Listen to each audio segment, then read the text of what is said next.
Doctor Mohan Varghese, ഇതെന്തായാലും ഒരു രാഷ്ട്രീയ ആയുധമാക്കുമെന്നുള്ള കാര്യത്തിൽ സംശയമില്ലല്ലോ BJPയെ സംബന്ധിച്ചിടത്തോളം. കാരണം ഈ ലോക്സഭാ തെരഞ്ഞെടുപ്പിലെ വിജയത്തെ കോൺഗ്രസ് വിമർശിച്ചത് BJPക്ക് പറഞ്ഞ സീറ്റിൽ നിന്നും തകർച്ചയുണ്ടായി, അത് അവരുടെ അഴിമതികൾ കൊണ്ടാണ്, തങ്ങളുടെ നേട്ടമാണ്, ഇനി വരുന്ന വർഷങ്ങളിലും ഈ നേട്ടം കോൺഗ്രസ് കൊയ്യും എന്നാണ്. എന്തായാലും ഇത് കൃത്യമായി പ്രയോഗിക്കാനുള്ള ഒരു ആയുധമായി തന്നെ BJP തുടർന്നും കണക്കാക്കും എന്നല്ലേ കരുതേണ്ടത്? അതിനുള്ളൊരു മുന്നോടിയായിട്ടാണോ ഈ G7 ഉച്ചകോടിക്ക് മുൻപ് തന്നെ നരേന്ദ്രമോദിയുടെ ഭാഗത്തു നിന്നും ഈ ഒരു നീക്കമുണ്ടായതും ഇറ്റലി ഈ നിർണായക രേഖകൾ കൈമാറിയതും? ഇതങ്ങനെ തന്നെ വേണം കരുതാൻ. ഇതിന് ഒരുപക്ഷെ നമ്മളിത് സംസാരിക്കുന്നതിൻ്റെ പിന്നിൽ ഒരു ഡിഫൻസ് പർച്ചേസിൻ്റെ നൂലാമാലകളിലേക്ക് പോകുക എന്നതിനുപരിയായി ഇതിൻ്റെ ഒരു പൊളിറ്റിക്കൽ ഫോളോ ഔട്ട് അത് വളരെ വളരെ ഗഹനമായി അവലോകനം ചെയ്യേണ്ട ഒരു കാര്യമാണ്. നമുക്കറിയാം, എല്ലാ കാലത്തും ഇന്ത്യയിലെ ഡിഫൻസ് പർച്ചേസുകളുടെ പിന്നിൽ വലിയ പുകമറകളുണ്ടായിരുന്നു. എക്കാലത്തും ഉണ്ടായിരുന്നു. സ്വാതന്ത്ര്യാനന്തര ഭാരതത്തിൽ എക്കാലത്തും ഉണ്ടായിരുന്നു. നമ്മൾ കണ്ടതാണ് ബോഫോഴ്സ് ഡീൽ. അത് ബോഫോഴ്സ് ഹോവിസ്റ്റർ ഗണ്ണിൻ്റെ നിലവാരക്കുറവായിരുന്നില്ല അവിടെ വിഷയം. അതിന് പിന്നിൽ പ്രവർത്തിച്ച ചില കരങ്ങൾ, അത് ഒക്ടേവിയ കൊട്രോച്ചി ആകാം, അമിതാഭ് ബച്ചൻ ആകാം, അങ്ങനെ ഇടനിലക്കാർ, നമ്മളെ ഇന്റർലോക്യൂട്ടേഴ്സ്, ഇടനിലക്കാർ, അല്ലെങ്കിൽ അവരുടെ സ്വെറ്റ് ഇക്വിറ്റി, ഇതൊക്കെ ഇതിൻ്റെ ഭാഗമാണ്. ഒരു ഡീലിൻ്റെ പിന്നിൽ ഈ രണ്ട് വാങ്ങാൻ നിൽക്കുന്നവരെയും വിൽക്കാൻ നിൽക്കുന്നവരെയും തമ്മിൽ ബന്ധിപ്പിക്കുന്ന അന്താരാഷ്ട്ര ദല്ലാൾമാരുണ്ട്. അവരുടെ ഒരു സ്വെറ്റ് ഇക്വിറ്റി അല്ലെങ്കിൽ അവരുടെ പ്രയത്നത്തിൻ്റെ കൂലി പലപ്പോഴും പല രൂപത്തിലാണ് കൊടുക്കുന്നത്.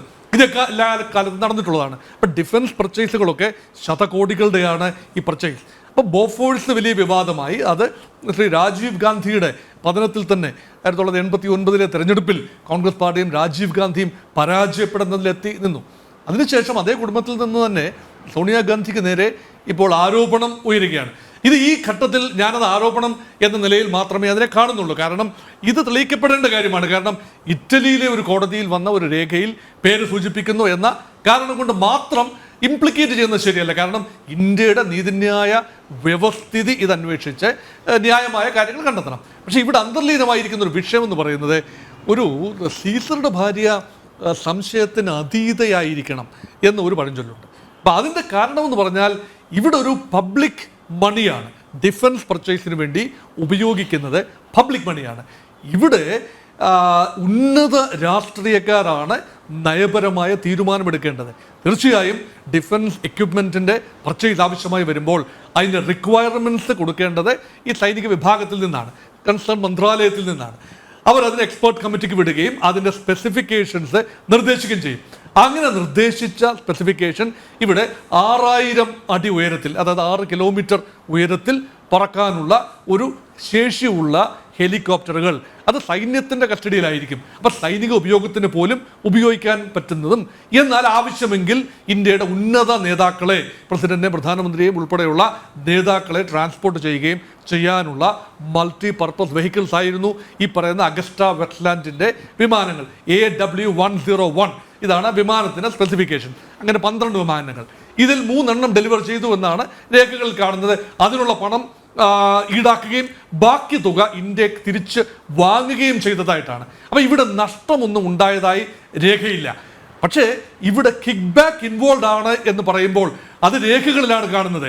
ഈ രേഖകൾ ഒരു പക്ഷേ വെറുതെ ഒരു രേഖ ഉണ്ടാവില്ല, തീയില്ലാതെ പുകയുണ്ടാവില്ലല്ലോ. അപ്പോൾ രേഖകൾ ഉണ്ടാവുന്നെങ്കിൽ ഇടനിലക്കാർ ഇതിൽ ഇൻവോൾവ് ആണ്, അത് വ്യക്തമായി അവർ ഇൻവോൾവ് ആണ് എന്ന് അന്നത്തെ ഡിഫൻസ് മിനിസ്റ്റർ AK ആന്റണി, സംശുദ്ധമായ പ്രതിച്ഛായുള്ള അഴിമതിയുടെ കറ പൊതുവേ പുരളാത്ത ഒരാളാണ്. ഇപ്പോൾ AK ആന്റണിയുടെ പേര് ഈ രേഖകളോടൊപ്പം കാണുന്നില്ല. പക്ഷെ അന്നത്തെ പ്രധാനമന്ത്രി മറ്റൊരു നീതിമാനായ ആളാണ്. അദ്ദേഹത്തിന് നേരെയും അഴിമതി ആരോപണങ്ങളില്ല.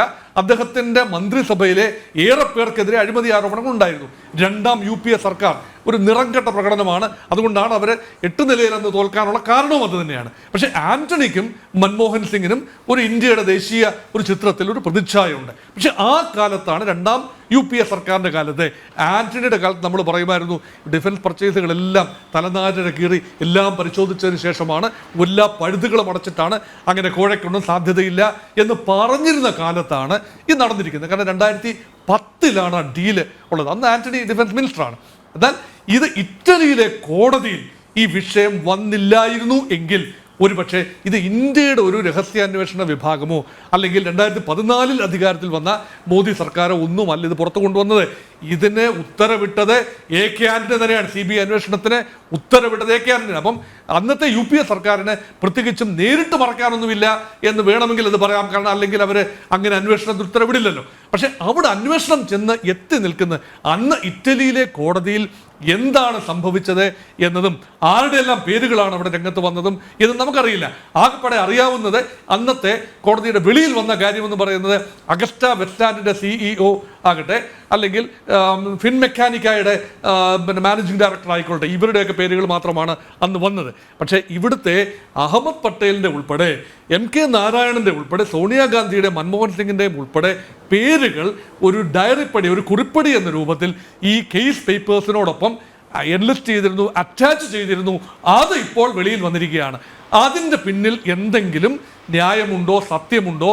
അങ്ങനെയെങ്കിൽ ഞാൻ നേരത്തെ പറഞ്ഞ ഇതിന് സംശയത്തിന് അതീതമായ ഒരു പ്രോസസ് ആകണമല്ലോ. അങ്ങനെയെങ്കിൽ എവിടെയാണ് ഇടനില വന്നത്? അതിൻ്റെ പണം എവിടെയാണ് വന്നത്? ഈ പണം ആക്ച്വലി കൈമാറിയിട്ടുണ്ടോ? അതോ രേഖകളിൽ കാണുന്ന കൊടുക്കും എന്ന് പറഞ്ഞ പണമാണോ? അതോ കൈമാറപ്പെട്ട പണമാണോ? കൈമാറിയിട്ടുണ്ടെങ്കിൽ ഏത് അക്കൗണ്ടിലേക്കാണ് വന്നത്? എങ്ങനെയാണ് ആ പണം റൂട്ട് ചെയ്തത്?